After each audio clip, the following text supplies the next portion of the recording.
We are bypassing the usual pleasantries today because we need to get straight into it. We're looking at a piece of hardware that launched back in November 2025, and it really challenges almost every assumption we have about where augmented reality is going. We are talking about the Even Realities G2 smart glasses. It's a fascinating device to analyze. Yeah. And honestly, it is refreshing to talk about something that isn't trying to be a television strapped to your face. Right. When you look at the source material, the product vision slides in particular, you see this immediate line they're drawing in the sand. They present two very different futures for AR. Okay. On one side, you have what they call the face computer. Right. The ski goggle look that we've seen from all the big tech giants. Exactly. Bulky headsets, totally sealed off from the world, relying on pass-through cameras just so you can see your own hands. And then on the other side, you have Even Reality's vision, apparel. It's the difference between wearing a computer and just wearing, well, glasses. And that's our mission for this deep dive. We're going to unpack the G2 based on the technical specs, the design philosophy docs, and the user sentiment analysis we've pulled together.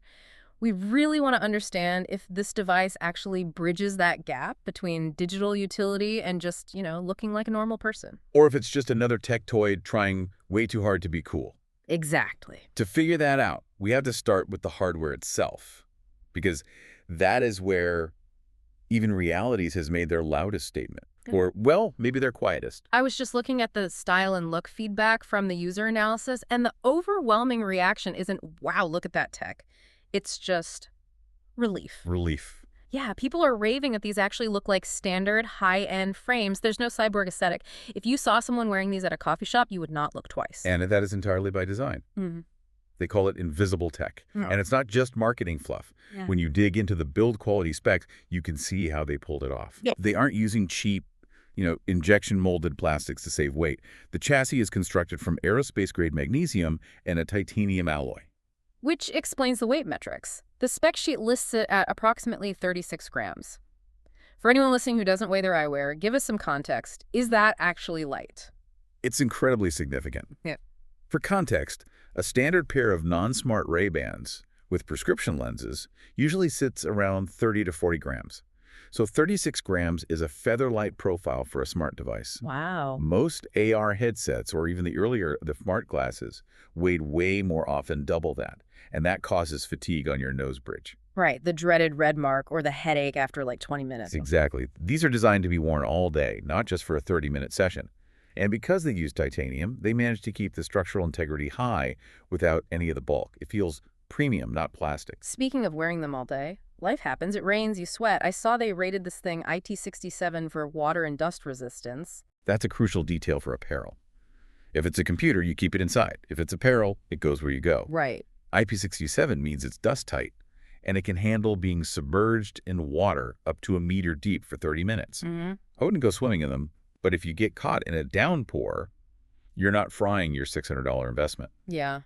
But there is one hardware spec that I think is actually the most revolutionary, just from an accessibility standpoint. Yeah. Usually when cool tech like this comes out, if you have bad eyesight, you're just out of luck. You're talking about the prescription support. The diopter range, yeah. I was shocked when I saw the numbers here. This is massive. Yeah. The G2 supports adjustable lenses from -12 to +12 diopters. In the AR world, that is almost unheard of. Usually, if you have strong corrective needs, you're just ignored by tech companies. Or you have to jam your glasses inside a headset, which is uncomfortable and ruins the whole experience. Yeah. Even Realities built this with the assumption that the user might actually need glasses to see reality, not just the digital stuff. So it's glasses first, smart device second. But let's talk about that smart part, because this is where I think some people might get off the bus. We aren't looking at a 4K movie screen here, are we? No, and if you're expecting that, you are definitely on the wrong bus.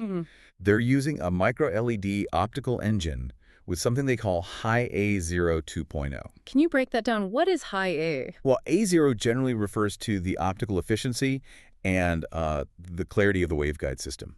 In simple terms, it's how they get the light from the engine into your eye without making the lens look like a thick piece of glass. Okay.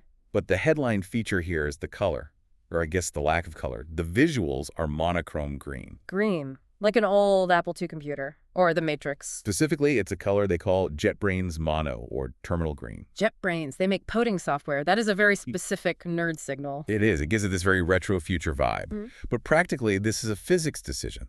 Green micro-LEDs are incredibly efficient and bright. The resolution is roughly 640 by 350 pixels, but the brightness is 1200 nits. 1200 nits is brighter than a lot of smartphones. Which means it's clearly visible, even in direct daylight. If you're outside at noon, you can still read your notifications. But the most important number here is the transparency. It has about 98% pass-through. Okay, let's unpack that. Why does 98% matter so much? Well, think about the competitors. The face computers use cameras to film the world and then show it to you on a screen.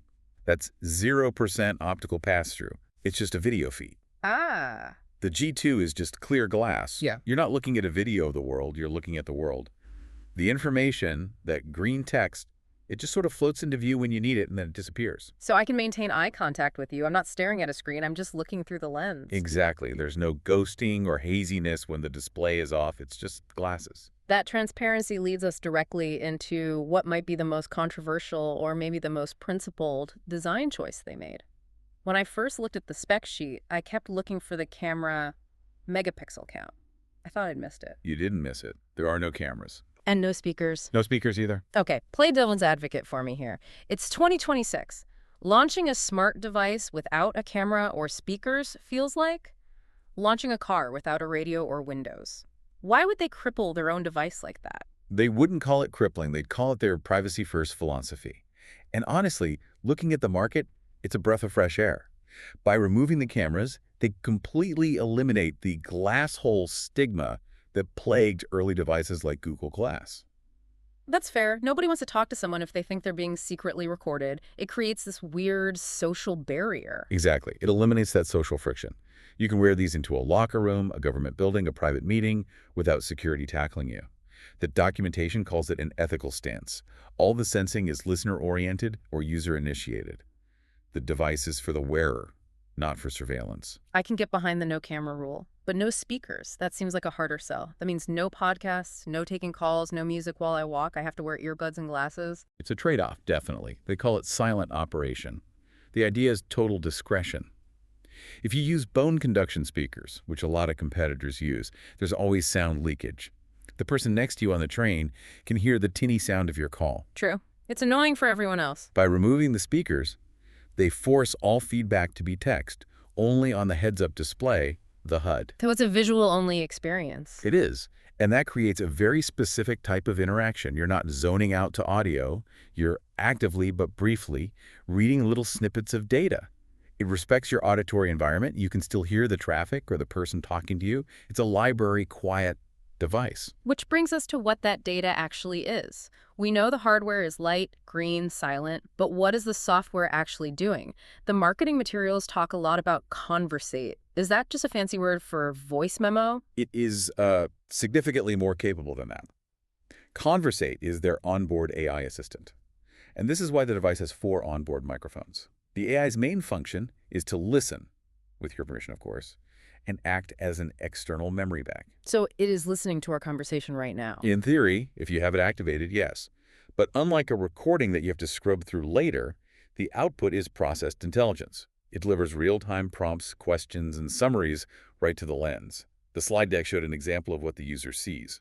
Summary: action items confirmed for Q4 launch. That is incredibly useful for the corporate world. I can't tell you how many times I've been in a meeting scrambling to write a note and I lose eye contact with the person I'm talking to. Precisely. With the G2, the glasses catch that action item for you. It's a very human-centric use case. The tech handles the memory and the context so you can focus on the connection. It also suggests talking points. If we were discussing a complex topic and I got stuck, the AI might flash a prompt, mention the Q3 revenue statistics. It's like having an intern whispering in your ear, except they're writing on your retina. That's a good way to put it. And the sources highlight a few other tools for the professional that lean into this text-only display. Live translation was one, and I think this might be the killer app for international business. How does that work without speakers? Usually translation apps speak the translation out loud. This is where the text-only display really shines. It supports over 30 languages. If you're speaking to someone in a language you don't understand, the G2 projects the translation right onto your lens in real time, like subtitles in a movie. That feels remarkably futuristic. Subtitles for real life. And think about the dynamic. If I have to look down at my phone to read a translation, the connection is broken. I'm looking at a screen, you're looking at me. With the G2, I'm looking right at your face. I can see your expressions, your smile, your frustration, all while reading what you're saying. It breaks down the language barrier without breaking eye contact. That's powerful. And the other tool mentioned was the teleprompter. I assume that's exactly what it sounds like. It is. Perfect for public speaking. Imagine giving a presentation. Usually you're looking down at notes or glancing back at a slide. With the G2, your speech or your keynotes scroll invisibly in your field of view. To the audience, you just look confident and prepared. That sounds like a superpower for anyone with stage fright. Or a politician. But what about just walking down the street? Is it giving me directions? It handles navigation and notifications, but again, in that minimalist, monochrome style. You get these little floating prompts like upcoming meeting, 14.0, or turn right at 5th Avenue. Unobtrusive augmentation. It's not painting a giant blue arrow on the road for you. Right. It's not trying to immerse you in a map. It's just giving you the nudge you need. It's about minimal cognitive load. Now, all of this functionality, the AI, the display, the constant Bluetooth connection that has to chew through power. I know early smart glasses had laughable battery life. Like 2 hours and they were dead. Even reality seems to have cracked that, largely thanks to that monochrome display which draws very little power. The runtime is listed at approximately 2 days of typical use. 2 days? That is impressive for a 36-gram device. My watch barely lasts a day. It is, but the real winner is the charging case. Just like with wireless earbuds, the glasses come with a case that provides 7 additional full charges. 7? 7. So realistically, you could go on a 2-week business trip and never even need to plug the case into a wall. That completely changes the usage pattern. You don't have range anxiety with your glasses, you just wear them. But how do we control this thing? There's no voice feedback, and talking to your glasses in public is still weird. How do I tell it to scroll the teleprompter? This is where we start to see some of the friction points. The main interface is Temple Touch. There are capacitive touch sensors on the frame, on the arms of the glasses. You tap or swipe to navigate. I can see that being a little fiddly. And honestly, tapping the side of your head repeatedly makes you look like you're trying to remember something or you have a migraine. It's not the most elegant gesture, no. And even Realities seems to know that, because they launched an optional accessory, the R1 Smart Ring. Ah, the ring. That's not included in the box, though, right? No, and it's not cheap. It's $249 on top of the $599 base price, but it allows for discrete navigation. You can tap, swipe, or press the ring with your thumb to control the glasses without ever raising your hand to your face. That is the secret agent move. Changing slides with your hand in your pocket. Exactly. It solves the issue of looking like you're constantly scratching your head. And then, of course, there's the companion app via Bluetooth 5.2. That's for deep settings, history, firmware updates. But ideally, the phone stays in your pocket. Okay, we've covered the shiny specs, the spy gadget ring, and the perfect scenario where everything works. But we need a reality check. We have user sentiment analysis from early adopters. Is it all smooth sailing? Not entirely. When you look at the rough edges section of the data, there are some clear maturity points that show this is still a first-gen product in a lot of ways. What's the biggest complaint? Is it the green screen? Surprisingly, no. People seem to adapt to the green screen pretty quickly. Many even prefer it for text.